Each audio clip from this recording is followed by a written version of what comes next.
Hey, welcome back to Napa Saves the World. This session's going to be a little bit different, as this is not something new I've actually introduced into my routine, but something I've just decided to film for the first time, which is a conditioning session. So you'll see on the title card there are 52 sets. Each set corresponds to an individual deck of cards that I've got sitting on my car. Each suit corresponds to a different movement. Spades will be Bulgarian split squat jumps using my left foot. Clubs, same movement with my right foot, which I'm doing right now. Hearts are sandbag deadlifts, and diamonds are bodyweight push-ups.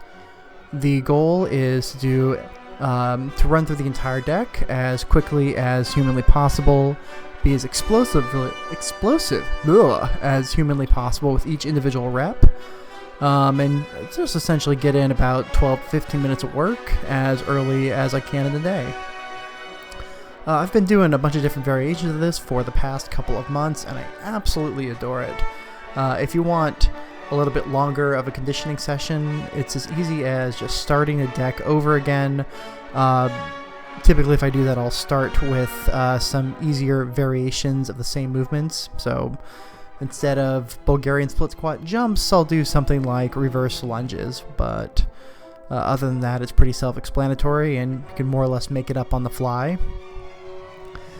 If I'm taking any individual breaks for the Bulgarian split squat jumps, it's because I'm trying to actually exude some sort of power and leave the ground, and I don't feel like I can actually complete the next rep. There's nothing really difficult about the individual motions. The difficulty comes in the speed and explosiveness that you bring to each individual rep.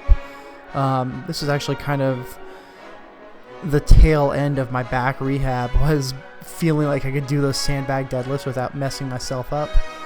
They're really light. Like aggressively light. I think there's only like 125 pounds in that entire bag. I'm gonna load it up probably within the next week or so, as heavy as it can possibly go, but even then it's not gonna break 200. I'll have to wait a little bit longer to actually fill in with actual weights, which, you know, it's COVID, so I'm looking for a couple months out before I save up and before the weights can actually get to my house. So something else pretty obvious about this video is it is sped up. I think we're sitting at probably about 240% of the regular speed.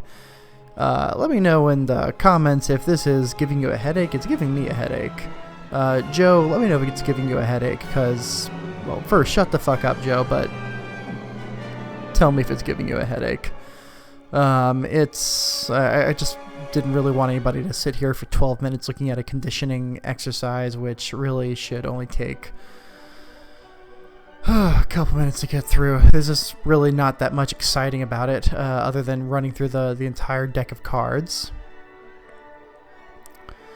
So I'll try this again in the future, but essentially, if you're trying this yourself at home, what you want to do ahead of time is figure out what each suit corresponds to. And again, it can be unilateral movements where spades is your left leg, clubs is your right leg. You can mix in upper body movements like clapping push-ups, pull-ups, really anything that has a definable rep count. And I found it lends itself extremely well to unweighted movements, because with body weight only, the most difficult aspect of it is, you know, how do I actually progress? How do I have any sort of like training density whatsoever? And the answer is either add ridiculous amounts of volume, which, okay, great, how much? Or you add weight at the end of the day.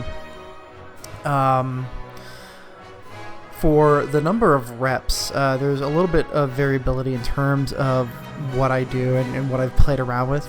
For explosive type movements like the squat jumps, and for if I did like sandbag cleans or clapping push-ups, typically I do half the reps that show up on the playing card that I see. In this case, I'm doing just like 1 to 3 reps for the jumps. I'm just not really feeling it this morning. Everything else does the exact same reps that I see on the card itself. So we're almost done here. Hope this has been informative. I'll probably do a couple like this in the future as well. Like and subscribe, and hope to see you guys again soon.